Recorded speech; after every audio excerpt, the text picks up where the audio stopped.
उत्तराखंड के मुख्यमंत्री के नाम की जो चर्चा हो रही थी, आखिरकार उस पर मोहर लग गई है। अपने दर्शकों को बता दें कि पुष्कर सिंह धामी उत्तराखंड के मुख्यमंत्री होंगे। इस वक्त की बेहद ही महत्वपूर्ण खबर, जो सूत्र हमारे थे, आखिरकार सारा समय के सूत्र सही साबित हुए हैं। सारा समय ने सबसे पहले यह जानकारी दी थी कि पुष्कर सिंह धामी ही उत्तराखंड के मुख्यमंत्री होंगे, और अब खबर मिल रही है कि उत्तराखंड के मुख्यमंत्री के तौर पर पुष्कर सिंह धामी का नाम का ऐलान हो गया है। कुछ देर पहले जो केंद्रीय पर्यवेक्षक राजनाथ सिंह थे, मीनाक्षी लेखी थी, उनकी मौजूदगी में विधानमंडल दल की बैठक हुई और उसमें इस नाम का ऐलान हुआ है। पुष्कर सिंह धामी के नेतृत्व में ही ये पूरा चुनाव लड़ा गया था, लेकिन चूंकि पुष्कर सिंह धामी खटीमा से चुनाव हार गए थे और इसीलिए काफी दिन से ये माथापच्ची चल रही थी। लंबा सिलसिला हमने बैठकों का दिल्ली के अंदर चला और आखिरकार उन पर ही आलाकमान ने, शीर्ष नेतृत्व ने एक बार फिर भरोसा जताया है। पुष्कर सिंह धामी लगातार ये दलील देते रहे कि उन्हें वक्त कम मिला था, लेकिन कम वक्त में भी उन्होंने महत्वपूर्ण काम किए हैं और उनके नेतृत्व में ही एक बड़ी जीत बीजेपी ने हासिल की है। ये अपने आप में इतिहास रचा गया था। हमारे साथ ज्योत्सना, हमारी जो एसोसिएट एडिटर हैं, लगातार सुबह से हमें बता रही थी, एक बार फिर जुड़ गई है। ज्योत्सना, आपके सूत्र सही साबित हुए, सारा समय की खबर पर मोहर लग गई है पुष्कर सिंह धामी उत्तराखंड के मुख्यमंत्री। बिल्कुल, देखिए मनु, मैं आपको कह रही थी कि सूत्र तो विश्वस्त हैं, लेकिन बीजेपी में हर पल कोई भी चेंज हो सकता है और आधिकारिक पुष्टि उसके लिए बहुत जरूरी है। और वो आधिकारिक पुष्टि अब हो गई है, क्योंकि हमारे सूत्रों ने हमको बहुत पहले जानकारी दे दी थी। जब होटल से निकल रहे थे और प्रस्ताव में नाम लिखा गया था, उसके साथ ही सूत्र बहुत उच्च स्तर के थे। इसलिए मैं रिपीट शब्द का प्रयोग किया था। तो मैं आपको बार बार यही कह रही थी कि रिपीट शब्द का प्रयोग किया गया है और रिपीट का मतलब है पुष्कर सिंह धामी इज रिटर्न। तो वही अब पुष्टि हुई है। और सबसे बड़ी बात है कि बीजेपी ने बहुत बड़ा और बोल्ड फैसला लिया है, क्योंकि देखिए, मैं आपको बोल्ड इसलिए कह रही हूँ कि धामी को अभी विधानसभा का चुनाव लड़ना है। 47 विधायक जीत के आ रखे हैं। 47 विधायकों से इतर आपने दूसरे व्यक्ति पर जो इलेक्शन हार गया है, भले ही वो मुख्यमंत्री था, उस पर यकीन जताया है। अब बीजेपी को ये सारी चीजें स्पष्ट करनी होगी कि उसके यकीन का कारण क्या है। और उससे बड़ी बात कि पुष्कर सिंह धामी का भी लगभग 7 महीने का कार्यकाल था। अब आगे की पारी वो किस तरीके से खेलेंगे, क्योंकि 5 साल का मैंडेट राज्य की जनता ने दिया है। और बीजेपी का जो पिछला अनुभव था कि 5 साल में 3 मुख्यमंत्री, उसके बावजूद यहाँ की जनता ने प्रधानमंत्री मोदी पर यकीन करके बीजेपी को फिर से बहुमत दिया है, यहाँ के राजनीतिक इतिहास को बदला है और एक नया इतिहास रचा है। तो बहुत बड़ी जिम्मेदारी और जवाबदेही है मुख्यमंत्री धामी के लिए भी और बीजेपी संगठन के लिए भी, और साथ में केंद्र जिसने इतना बड़ा निर्णय लिया है, इतना बड़ा यकीन जताया है। अगर व्यक्तिगत तौर पर देखें, मुख्यमंत्री जो पुष्कर सिंह धामी है, उनका कद बहुत बढ़ गया है, क्योंकि ऐसा बहुत कम होता है। मनु, आप और मैं भी बात कर रहे थे, मैं आपको पिछले उदाहरण दे रही थी, कभी भी बीजेपी ने अपने हारे हुए नेता को कंसिडर नहीं किया यहाँ। और लेकिन यही मैं सवाल आपसे जानना चाहती ज्योत्सना, अगर पूर्ववर्ती फैसलों का हम जिक्र कर रहे हैं जिसमें कभी भी हारे हुए कैंडिडेट को सत्ता नहीं सौंपी गई, तो फिर आखिरकार क्या वो कारण रहा कि पुष्कर सिंह धामी पर भरोसा जताया केंद्रीय नेतृत्व ने? बिल्कुल, ये चीज केंद्रीय नेतृत्व को अपने विधायकों को भी बतानी होगी, अपने नेताओं को भी बतानी होगी और राज्य की जनता को भी बतानी होगी। अगर हम अपना एनालिसिस करें कि पुष्कर सिंह धामी के प्लस पॉइंट क्या रहे होंगे, वो प्लस पॉइंट उनकी उम्र है, क्योंकि बहुत युवा है, 47 ईयर्स उनकी एज है, ऊर्जावान है, मृदुभाषी हैं, डाउन टू अर्थ हैं, ये उनकी क्वालिटी है। और 2 बार इलेक्शन लड़े हैं, दोनों बार जीते हैं, तीसरी बार हार गए हैं। भुवन कापड़ी ने उनको काफी बड़े अंतर से हराया है। ये सारी चीजें, हालांकि उनके हार के कारण क्या है, क्या भीतरघात हुआ, क्या वजह रही, वो एक अलग इशू है, वो बीजेपी का इंटरनल जांच का विषय है। लेकिन पुष्कर सिंह धामी के साथ एक युवा फेस जो सबसे प्लस पॉइंट है, वो जाता है। लेकिन इसके अलावा बहुत सारी चीजें, क्योंकि विपक्ष भी अब सवाल उठाएगा। मैं आपको आज ही बता रही हूँ कि इस डिसीजन पर विपक्ष भी सवाल उठाएगा। और हरीश रावत ने तो बहुत ही गंभीर आरोप पुष्कर सिंह धामी पर बार बार लगाए हैं जब वो मुख्यमंत्री रहे हैं। और अब ऐसे में हाईकमान के फैसले लेने के बाद बहुत सारी परिस्थितियां यहाँ पर बदलेंगी। उसके अलावा वो टीम कैसी बनाएंगे, किन लोगों को साथ लेकर चलेंगे। बिल्कुल। लेकिन मौजूदा वक्त की हम बात कर लेते हैं, इसके पीछे पूरा होमवर्क किया गया होगा। शायद यही वक्त रहा कि यही वजह रही कि 11 दिन का वक्त लग गया अपने मुख्यमंत्री को तय करने के लिए पुष्कर सिंह धामी के रूप में। ज्योत्सना, देखिए, कहीं ना कहीं बीजेपी हाईकमान की एक हिच भी थी। अगर इस फैसले को बहुत आसानी से लिया जा सकता तो बीजेपी बहुत पहले डिक्लेयर कर देती, क्योंकि बाकी 3 राज्यों में मुख्यमंत्री फेस डिक्लेयर थे। केवल विधानमंडल दल की बैठक एक औपचारिकता मात्र थी। उत्तराखंड में फेस डिक्लेयर नहीं किया था इलेक्शन में प्रचंड बहुमत आने के बाद भी। बीजेपी ने बिल्कुल आप सही कह रही हैं कि तमाम पहलुओं पर पहले मंथन किया होगा, चर्चा की होगी, उसके इब बट को तलाशा होगा और उसके बाद ये फैसला हुआ होगा। और सबसे बड़ी बात है कि सबकी नजर प्रधानमंत्री मोदी के फैसले पर थी। जैसा हमारे सूत्रों ने हमको बताया कि जो चुनाव प्रभारी रहे हैं उत्तराखंड के प्रहलाद जोशी, उनका सॉफ्ट कॉर्नर था। उत्तराखंड के संगठन के 1-2 वरिष्ठ नेताओं का सॉफ्ट कॉर्नर था पुष्कर सिंह धामी के लिए। इसके अलावा राष्ट्रीय संगठन महामंत्री का भी सॉफ्ट कॉर्नर था पुष्कर सिंह धामी को लेकर के, और इन लोगों ने पैरवी भी की। ये हमारे सूत्र हमें लगातार कह रहे थे, इसीलिए हमने कभी भी पुष्कर सिंह धामी को रेस से बाहर नहीं किया। हमने कहा वो रेस में बरकरार हैं, वापसी के लिए उन्होंने भी अपनी पूरी लामबंदी करी हुई है और आज वो सफल हो गए हैं। लेकिन इस सफलता के साथ ही मनु धामी की ये जिम्मेदारियां क्या होंगी, चुनौती क्या होंगी, इस पर भी हम जोशना बात करेंगे। विपक्ष के सवालों का जवाब तो अब यहाँ पर बीजेपी के कैंडिडेट को नेतृत्व को देना पड़ेगा कि हारे हुए कैंडिडेट को आखिरकार कैसे आप सत्ता की चाबी दे रहे हैं। लेकिन यहाँ पर जो अलग अलग बड़े नेता थे बीजेपी के अंदर, जो दावेदार में सबसे आगे चल रहे थे, चाहे वो अनिल बलूनी हो, सतपाल महाराज हो या फिर अजय भट्ट हो, इनको भी मनाना आसान नहीं होगा। यानी गुटबाजी एक बड़ी तौर पर अग्नि परीक्षा के तौर पर पुष्कर सिंह धामी के लिए हमेशा से रहेगी और बीजेपी के लिए भी। बिल्कुल, देखिए ये जो कल मीटिंग हुई थी दिल्ली में अमित शाह के आवास पर, उस मीटिंग के माध्यम से यही कोशिश थी कि आप सब लोग साथ मिलकर काम कीजिए। चाहे मदन कौशिक हैं, त्रिवेंद्र सिंह रावत हैं, चाहे वो डॉक्टर रमेश पोखरियाल निशंक हैं, सतपाल महाराज हैं, सभी वरिष्ठ नेताओं को यही समझाया गया था कि जो भी नाम हो, कल की मीटिंग का जीत यही था कि जो भी नाम होगा आप सब मिलकर काम करेंगे और बीजेपी को आगे बढ़ाएंगे। लेकिन जैसे आप जानती हैं कि हाईकमान ने कह दिया और हर कोई शांत हो जाए, ऐसा नहीं हो सकता है। बीजेपी में मुखर विरोध तो नहीं होता है, लेकिन आंतरिक तौर पर अपनी बात को रखा जाता है। इस बार भी कई लोगों की सीनियरिटी को दरकिनार करके फिर से धामी पर यकीन किया है। ये एक बहुत बोल्ड डिसीजन है और मैं जो बार बार आपको कह रही थी कि राजनाथ सिंह के आने का मतलब है बोर्ड डिसीजन, और उनको खास तौर पर इसीलिए भेजा गया है कि उनके बहुत सारे फॉलोवर्स यहाँ पर हैं जो उन्हें अपना नेता मानते हैं। उनका व्यक्तिगत भी उत्तराखंड से लगाव है और राजनीतिक तौर पर भी उनका लगाव है, और वो आज नाइट स्टे भी देहरादून में करने वाले हैं, क्योंकि कहीं कोई अगर क्राइसिस है या कोई किसी तरीके की कोई बात है तो उसको भी वो मैनेज करेंगे, समझाने की कोशिश करेंगे। और बिल्कुल बीजेपी के अधिकांश लोगों को आसानी से ये फैसला डाइजेस्ट नहीं होगा। ऑफ द रिकॉर्ड वो अपनी बात कहीं ना कहीं जरूर रखेंगे। मनु, ये मेरा अपना एक नजरिया है, क्योंकि मैं बीजेपी पे बहुत अच्छी स्टडी करती रही हूँ और समझती हूँ बीजेपी को, कि बीजेपी के नेता मुखर होके तो कुछ नहीं कहेंगे, लेकिन अंदरूनी तौर पर कहीं ना कहीं कुछ चीजें रहेंगी। अब ये धामी के सामने बिल्कुल देखिए, अब सर पर ताज तो मुख्यमंत्री का सज गया है पुष्कर सिंह धामी के सर पर, लेकिन राह आसान नहीं रहने वाली है। क्या मानती हैं, कौन सी चुनौतियां अब पुष्कर सिंह धामी के सामने खड़ी हुई हैं? सबसे बड़ी चुनौती है सबको साथ लेकर चलना। किस तरीके से वो सबको साथ लेकर चलेंगे, उसके रिफ्लेक्शन सबसे पहले उनकी कैबिनेट की टीम में नजर आ जाएंगे। उनको कैबिनेट की टीम बनानी है, 12 लोगों की टीम बननी है, यानी कि 11 साथी उनको और तलाशने हैं। या वो सीनियर लोगों को अपने साथ रखेंगे या फिर वो नए लोगों को अपने साथ एंट्री करेंगे, किस तरीके से सामंजस्य बिठाएंगे। हालांकि वो हाईकमान का अप्रूवल जरूर लेंगे अपनी टीम को लेकर के, लेकिन किस तरीके से उस टीम को बनाएंगे, सबसे पहले तो यहाँ पर उनको लेकिन यहाँ पर तो हम देख रहे हैं कि केंद्रीय नेतृत्व तो हाईकमान ही तय कर रहा है, बस लिफाफा यहाँ खुलने का काम हो रहा है। तो क्या इसमें पुष्कर सिंह धामी की झलक जो है कैबिनेट में या उनकी मोहर मिल पाएगी, ये हम उम्मीद करें, या फिर सब कुछ दिल्ली में ही तय हो जाएगा? देखिए, कुछ नाम तो धामी अपनी तरफ से जरूर देंगे, क्योंकि अपनी टीम में अपने लोगों को शामिल करना चाहेंगे।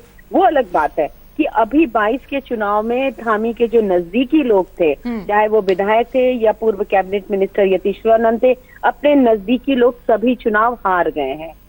अब उनको नए चेहरों पर यकीन करना पड़ेगा, नई टीम के साथ काम करना पड़ेगा। और आपने बिल्कुल सही कहा कि कुछ चीजें तो हाईकमान ही तय करता है। तो हाईकमान का तो कुछ नामों में तो हाईकमान का वीटो रहेगा, लेकिन हाईकमान मुख्यमंत्री को इतनी इजाजत जरूर देगा कि कुछ नाम वो अपनी तरफ से भी रखे, अपने तरीके से भी रखे, क्योंकि आफ्टर ऑल मुख्यमंत्री को काम करना है, उसको एक टीम की जरूरत है। जरूरी नहीं है कि मंत्रिमंडल के सभी साथी बहुत बड़े दिल के साथ आपका सहयोग करें।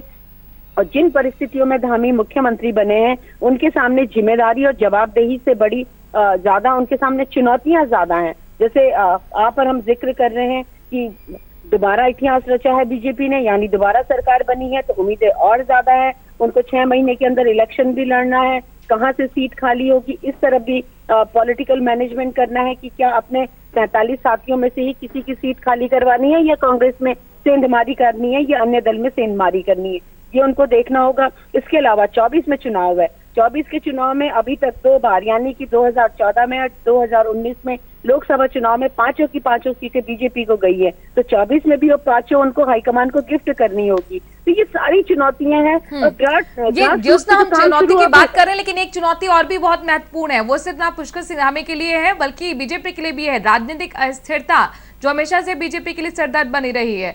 तो ये अपने आप में बहुत बड़ा टेस्ट होगा पुष्कर सिंह धामी के लिए भी कि अपने दम पर वो 5 साल का कार्यकाल मुख्यमंत्री के तौर पर पूरा कर सकें, और उससे पहले 2024 का चुनाव भी है।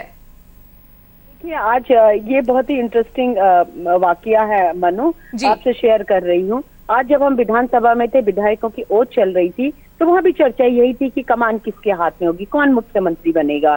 तो बीजेपी के ही लोगों का कहना था कि जो भी मुख्यमंत्री बने 24 में तो बदलना है ही।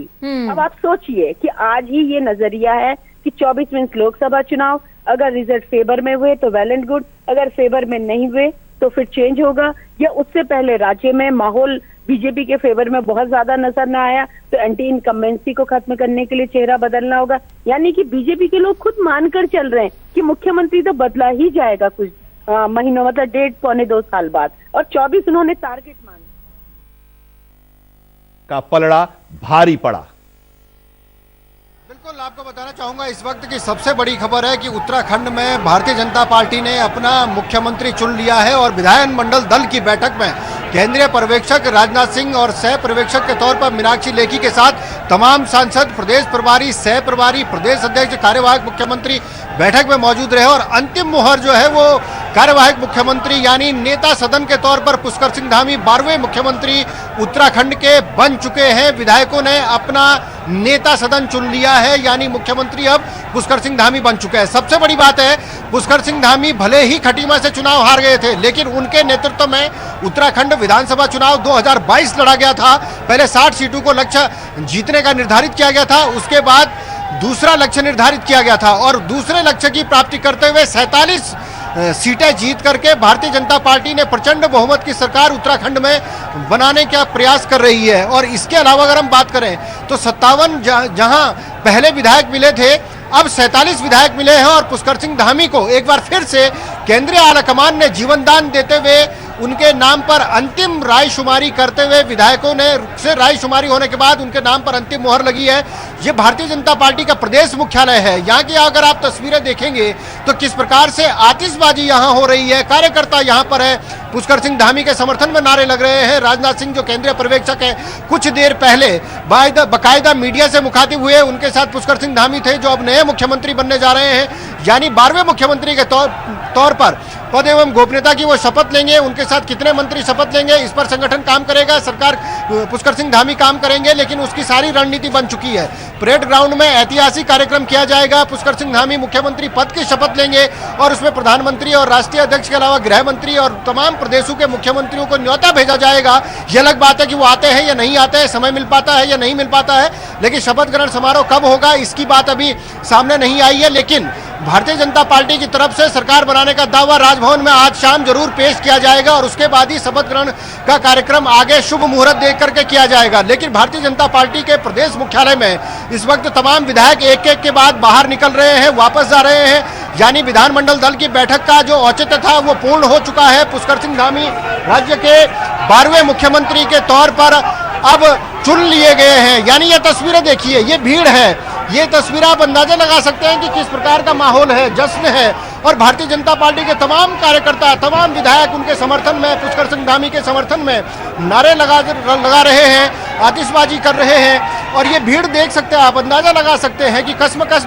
10 मार्च से चली आ रही थी, वो कसमकस अब खत्म हो गई है। पुष्कर सिंह धामी अब सुरक्षा घेरे के बीच में जाते हुए भारतीय जनता पार्टी के प्रदेश मुख्यालय से बाहर उनको सुरक्षा के जो तैनात जो जवान हैं उनको लेकर के बाहर लेकर जा रहे हैं। और उसके बाद तमाम जो विधायक हैं वो एक एक करके बाहर निकल रहे हैं। भारतीय जनता पार्टी के प्रदेश मुख्यालय में कार्यकर्ताओं ने आतिशबाजी की, नारेबाजी की। पुष्कर सिंह धामी के लिए बकायदा गाड़ी अंदर आ चुकी है, वो उस गाड़ी के जरिए बाहर जा रहे हैं। तो आप अंदाजा लगा सकते हैं कि जिसकी उम्मीद थी, जिसका इंतजार था, हम लगातार कहते आ रहे थे कि पुष्कर सिंह धामी के चेहरे पर चुनाव लड़ा गया है और वही मुख्यमंत्री होंगे। हालांकि ये बात अलग है कि हम कयास लगा रहे थे, लेकिन भारतीय जनता पार्टी के संगठन ने, केंद्रीय आलाकमान ने और उत्तराखंड के तमाम विधायकों ने, 47 विधायकों ने अपना नेता सदन चुन लिया है।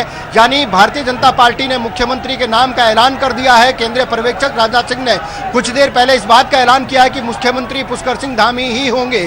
अब शपथ ग्रहण जो समारोह होगा उस पर फोकस किया जाएगा, उसके न्योते दिए जाएंगे और पूरी जो तस्वीर है वो अब उत्तराखंड से साफ हो चुकी है। बिल्कुल, पूरी जो तस्वीर है उत्तराखंड से अब साफ हो चुकी है। श्रीनिवास पंत बता रहे हैं 12वें मुख्यमंत्री के तौर पर एक बार फिर से पुष्कर सिंह धामी शपथ लेंगे और ये एक जो परंपरा थी वो टूटती इस चुनाव में दिखाई दी। लगातार दूसरी बार बीजेपी की सरकार बनने जा रही है। ज्योत्सना भी हमारे साथ जुड़ी हुई हैं। ज्योत्सना, भी हम लोग चर्चा भी कर रहे थे और पुष्कर सिंह धामी के नाम पर को लेकर आप बहुत कॉन्फिडेंट नजर आ रही थी कि हाँ ठीक है वो चुनाव जरूर हारे हैं, लेकिन जो 4 राज्यों में दिखाई दे रहा है बीजेपी का कि बाकी जो 3 राज्य हैं वहां पर रिपीट हो रहा है। ऐसा लग रहा है कि यूपी और मणिपुर में तो रिपीट हो ही रहा है, गोवा में भी वही स्थिति है, तो उत्तराखंड में भी क्यों न रिपीट हो। चुनाव हारे लेकिन चेहरे पर चुनाव लड़ा गया बीजेपी के द्वारा और वहां पर चुनाव जीती है। तो ये कोई और नाम भी आया था क्या चर्चा में, या सिर्फ एक नाम आया पुष्कर सिंह धामी का और उसी पर मुहर लग गई?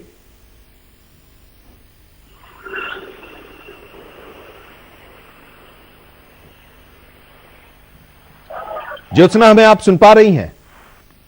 जी ज्योत्सना, अभी हम लोग बात भी कर रहे थे, आप बोल्ड स्टेप की बात कर रही थी, ये यही बोल्ड स्टेप है? जी, मैंने, आपको ध्यान होगा कि उस समय बातचीत में भी यही कहा था कि पुष्कर सिंह धामी रेस में सबसे आगे चल रहे हैं। हालांकि आधिकारिक पुष्टि नहीं, लेकिन वो रेस में सबसे आगे हैं, क्योंकि हमारे सूत्रों ने हमें कुछ इस तरीके की जानकारी दी थी कि दिल्ली से लिफाफे में जिस व्यक्ति का नाम आया है वो पुष्कर सिंह धामी है। जब मीटिंग के लिए सभी लोग निकले होटल से, तब भी हमारे सूत्रों ने हमें एक शब्द बोला था, रिपीट। तो रिपीट का मतलब हम इतना तो समझ सकते हैं कि रिपीट का मतलब कि पुष्कर सिंह धामी। हम लोगों ने, सहारा समय ने सबसे पहले इस बात को बिल्कुल अपने जो पुख्ता सूत्र थे और उच्च स्तरीय सूत्र थे उनके हवाले से चला दिया था कि पुष्कर सिंह धामी सबसे आगे हैं और उनके नाम के आगे आधिकारिक मोहर अब से कुछ देर बाद बैठक में लग जाएगी। उस बात की पुष्टि भी, और बिल्कुल मैं आपको कह रही थी कि बोर्ड डिसीजन, अगर यहाँ पर राजनाथ सिंह आए तो उनका बोर्ड डिसीजन होगा। और मैं तब भी आपको कह रही थी कि राजनाथ सिंह को भेजने का बहुत खास मकसद है, क्योंकि पुष्कर सिंह धामी हो या फिर त्रिवेंद्र रावत हो, सब उनके शागिर्द रहे हैं। सब लोग उनको अपना राजनीतिक गुरु मानते हैं और उत्तराखंड से राजनाथ सिंह का एक लगाव है। यहाँ के अधिकांश नेताओं को जो इस समय विधायक बने या मंत्री बने, उन्हें व्यक्तिगत तौर पर राजनाथ सिंह जानते हैं, राष्ट्रीय अध्यक्ष के नाते भी, उत्तर प्रदेश के मुख्यमंत्री के नाते भी, इसके अलावा जब वो केंद्र में मंत्री रहे उस नाते भी। तो अगर कहीं कोई इब्बत होगी या कहीं किसी के दिल में कोई शक शुबा होगी, हालांकि बीजेपी में ओपनली कोई कुछ कहता नहीं है, तो राजनाथ सिंह उसे मनाने के लिए बिल्कुल कह सकते हैं कि रेडी है और वो सबसे उपयुक्त व्यक्ति है। और ये बोर्ड डिसीजन है। आप देखिए ना, बीजेपी के पिछले जो भी डिसीजन रहे, चाहे हिमाचल में हम प्रेम कुमार धूमल का मामला लें या 2017 में उत्तराखंड में अजय भट्ट का मामला लें, बीजेपी ने कभी भी अपने हारे हुए नेता को सरकार बनाने के लिए आगे नहीं किया है, उनको किसी भी तरीके से कंसिडर नहीं किया, उनको अलग ढंग से मैनेज किया है। और अगर हम बंगाल के चुनाव की बात करें तो ममता बनर्जी जब हारने के बाद मुख्यमंत्री बन रही थी, विधायक दल की नेता बनी थी, तो बीजेपी ने विरोध किया था। तो बीजेपी का ये बोर्ड डिसीजन है, बीजेपी को बताना भी पड़ेगा कि उसने ये डिसीजन क्यों लिया है, आखिरकार उसने मुख्यमंत्री धामी पर इतना यकीन क्यों किया है, उसके पीछे लॉजिक क्या है। क्योंकि अगर हम रेप की बात करें तो उत्तराखंड में मोदी मैजिक ने काम किया और महिलाओं ने प्रचंड तौर पर बीजेपी के पक्ष में मतदान किया और बीजेपी हारी भी बाजी जीत गई है। ऐसा नहीं है कि बीजेपी के लोग पहले से कॉन्फिडेंट थे कि बीजेपी जीत रही है। बीजेपी को कतई भी यकीन नहीं था कि उसकी 40 सीटें आएंगी। बीजेपी अपने को 30 माइनस मान के चल रही थी। ये बीजेपी के सूत्रों ने हमें खुद बताया। हाईकमान भी इस बात को लेकर आश्वस्त नहीं था कि हम 36 का आंकड़ा ले रहे हैं। इसीलिए कैलाश विजयवर्गीय को काउंटिंग से एक हफ्ते पहले देहरादून भेज दिया गया था और विजयवर्गीय ने निर्दलीय उन विनिंग कैंडिडेट से बातचीत और मुलाकात शुरू कर दी थी जिनसे लगता था कि ये जीत जाएंगे। और आश्चर्य की बात है कि जहां जहां निर्दलीय से कैलाश विजयवर्गीय ने बातचीत की वहां से बीजेपी के ही कैंडिडेट जीत गए। तो ये सारी चीजें थी। तो ये सारी चीजें हैं जो हाईकमान के पास है। हाईकमान अपने नेताओं को भी समझाएगा, लोगों को भी बताएगा कि उसने क्यों ये बोर्ड डिसीजन लिया है, क्योंकि इस डिसीजन के रिफ्लेक्शन 2024 के चुनाव पर भी पड़ने हैं। और आप जानते हैं कि लोकसभा में एक एक सीट के बहुत मायने हैं। हाँ। 2014 से राज्य की जनता चुनाव में हमेशा बीजेपी का साथ दिया है। 5 की 5 सीटें बीजेपी को दी हैं, 14 में भी और 19 में भी। तो ऐसे में धामी को दोबारा कमान मिली है, उनके लिए तो बहुत बड़ा अचीवमेंट है। लेकिन अचीवमेंट के साथ हमने चुनौती है सबको साथ लेकर चलने की। जनता ने जो इतना विश्वास जताया है उस विश्वास को पूरा करने की और उसके अलावा 6 महीने के अंदर विधानसभा का मेंबर बनने की। हाँ, ये एक बड़ी चुनौती है 6 महीने के अंदर विधानसभा के मेंबर बनने की। और जो 5 साल के दौरान की जो नाराजगी लोगों की रही, जिसकी वजह से सीटें कम भी हुई, 57 से 47 पर आई, बहुमत है लेकिन 10 सीटों का नुकसान हुआ, मुख्यमंत्री खुद चुनाव हार गए। तो उस नाराजगी को दूर करना भी 2024 लक्ष्य है, लोकसभा का चुनाव है और उस लक्ष्य को देखते हुए उत्तराखंड के लोगों को की नाराजगी को दूर करने की एक बड़ी चुनौती है। और अब उनके सामने मुख्यमंत्री के लिए नाम तय हो गया। जो सस्पेंस था वो सस्पेंस अब खत्म हो गया है। पुष्कर सिंह धामी ही उत्तराखंड के मुख्यमंत्री बनेंगे। और ये बातें अभी घोषणा के पहले ही सारे समय से बातचीत में ज्योत्सना ने बताया भी था। श्रीनिवास पंत भी से भी जब चर्चाएं होती थी वो भी कहते थे कि कई नाम हैं लेकिन पुष्कर सिंह धामी उस रेस में सबसे आगे चल रहे हैं और उनके नाम पर मुहर भी लग गई। तो अब नई सरकार पुष्कर सिंह धामी के नेतृत्व में, और ये भी एक बड़ा श्रीनिवास जी समीकरण उत्तराखंड की अगर हम बात करें तो बैलेंस किया जाता है। कुमाऊं का, गढ़वाल का, ब्राह्मण लॉबी और ठाकुर लॉबी, इन दोनों लोगों को, अजय भट्ट वहां केंद्र में मंत्री हैं तो दूसरा वर्ग जो है उससे मुख्यमंत्री बनाया जाए। ये सब कुछ भी मायने रखता है, कुमाऊं और गढ़वाल, ठाकुर और ब्राह्मण।